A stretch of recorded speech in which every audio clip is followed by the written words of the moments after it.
Salve galeras, beleza? Tô trazendo aqui para você mais um vídeo aí das nossas conversas sobre fenômenos ondulatórios. E no vídeo de hoje eu queria conversar com você sobre o famoso fenômeno da difração. Mas professor, o que é isso, difração? Pô galera, difração é quando uma onda ela tem a capacidade de contornar um obstáculo ou uma fenda e se espalhar pós esse obstáculo ou pós essa fenda. Então é o seguinte, hein? Dá uma olhadinha nessa animação que está ali do meu lado, beleza? Olha o que está acontecendo. Você está conseguindo perceber que eu estou produzindo ondas de um lado e essas ondas estão atravessando um buraco, né? Uma fenda.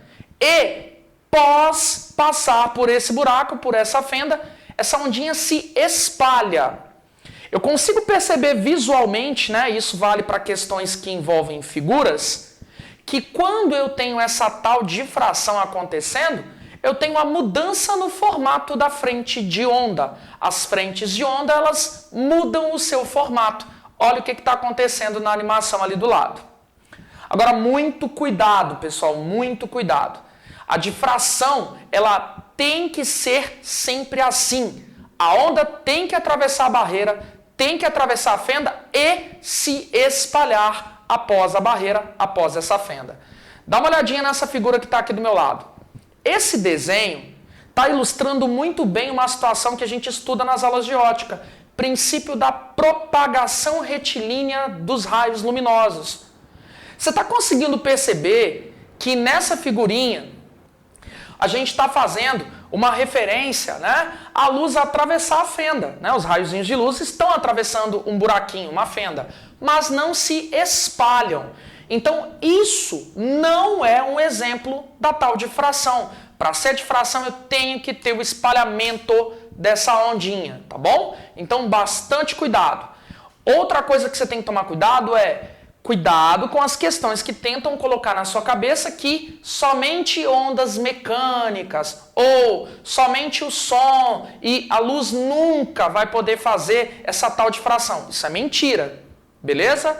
Toda onda tem sim condições de fazer a tal da difração. Claro, desde que a situação, né, o contexto permita esse fenômeno, né, para que ele aconteça, melhor dizendo. Tá bom? Existem condições para que haja a difração. Eu vou mostrar para você as condições daqui a pouquinho, beleza? Vamos entender as condições para que essa tal difração aconteça? Então presta atenção. Aqui eu fiz um desenho só para a gente tentar visualizar a cena, né? Aquilo que eu mostrei na animação agora há pouco, olha só. Então eu tenho uma onda que tem um determinado lambda, um determinado comprimento de onda, 10 metros, 10 centímetros, 50 quilômetros, sei lá.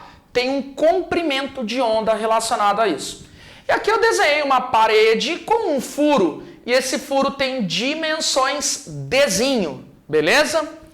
Para que haja difração, a gente costuma dizer que o comprimento da onda deve ser, né, o comprimento de onda daquela onda em questão deve ser aproximadamente igual ao tamanho, às dimensões dessa fenda ou, né, as dimensões do obstáculo em questão, tá bom? Então, se eu tiver o comprimento de onda aproximadamente igual, então a gente acaba percebendo que há a difração. Existe então a condição perfeita para que haja a difração.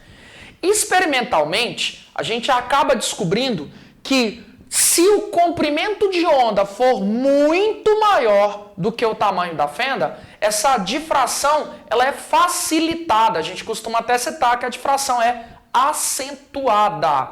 Olha que bacana então, deixa eu tentar te explicar. O que eu estou querendo te dizer é que com base nos obstáculos que nós temos no nosso dia a dia, com base aí nas situações que a gente encontra, né, nos buraquinhos, nas frestas das portas, né, nas árvores, nos morros, nos prédios, porque a gente vai ter uma série de ondas tentando passar por esses vários obstáculos, não é? Afinal de contas, a gente tem o som que tenta atravessar essas barreiras. Nós temos também a luz, não posso deixar de citar que a luz é uma onda, que também tenta atravessar essas tais barreiras. As ondas de rádio, das estações de rádio, de TV, de walkie-talkie da polícia, por exemplo. Então, esse tipo de onda tem que atravessar esses vários e vários obstáculos do nosso dia a dia. Então, com base nesse fenômeno de difração, eu queria que você percebesse algumas coisas que nós notamos, tanto experimentalmente quanto através de uma análise matemática mais bem elaborada. O que a gente tem que perceber? Olha só que legal. A gente nota que as ondas que possuem um lambda muito maior, elas tendem a sofrer difração de forma mais fácil. Quanto maior o lambda, baseado nos obstáculos que a gente tem no nosso dia a dia, então nós temos a chance desses carinhas, dessas ondinhas, difratarem, atravessarem esses obstáculos com muito mais facilidade. Tá bom? Ou seja, os sons graves, a luz vermelha e as estações de rádio AM, elas então têm umas condições mais favoráveis para poder difratar. Então, esse tipo de onda consegue ultrapassar o obstáculo com muito mais facilidade. Beleza?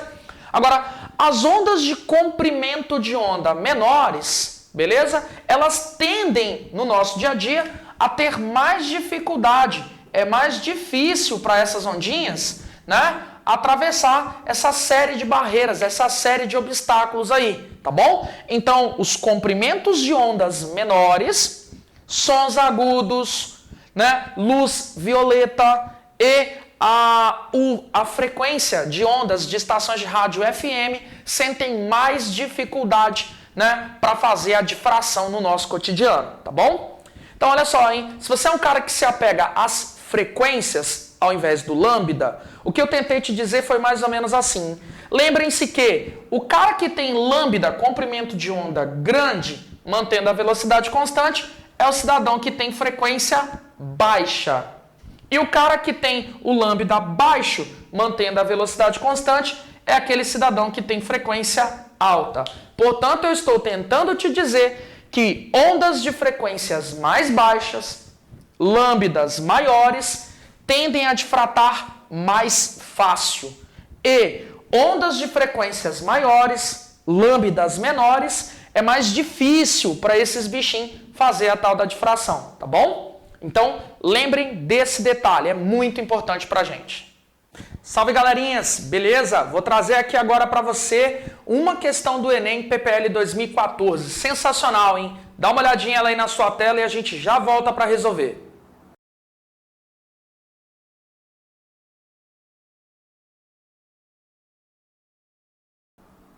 Bom, galerinhas, eu acredito que você já conseguiu interpretar aí o teor da questão.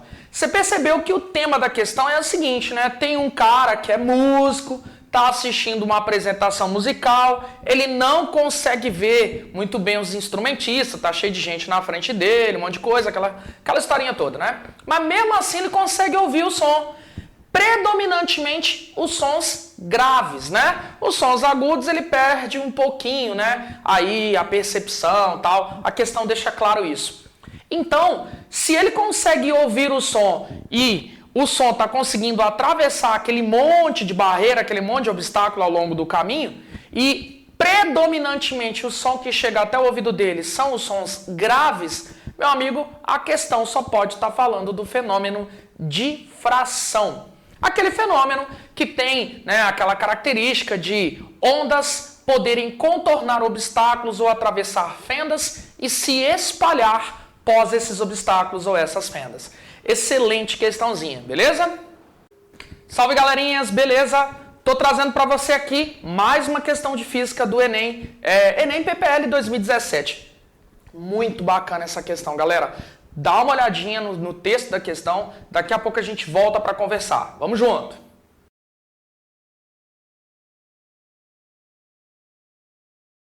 Então, galera, olha só, essa questão traz um tema até histórico, muito interessante aí, da física, Então, é aquela historinha, cara, a luz é o quê? A luz é uma onda ou é uma partícula, A luz é corpúsculo ou é onda? Basicamente é isso, tá bom? Então, esse debate, que envolve a ciência há muito e muito tempo, beleza? Esse impasse meio que foi resolvido numa época com um cidadão chamado Thomas Young, não é isso? O Young ele fez um experimento que está simbolizado nessa figurinha. Vou até colocar aqui do meu lado para você dar uma olhadinha a figurinha da questão.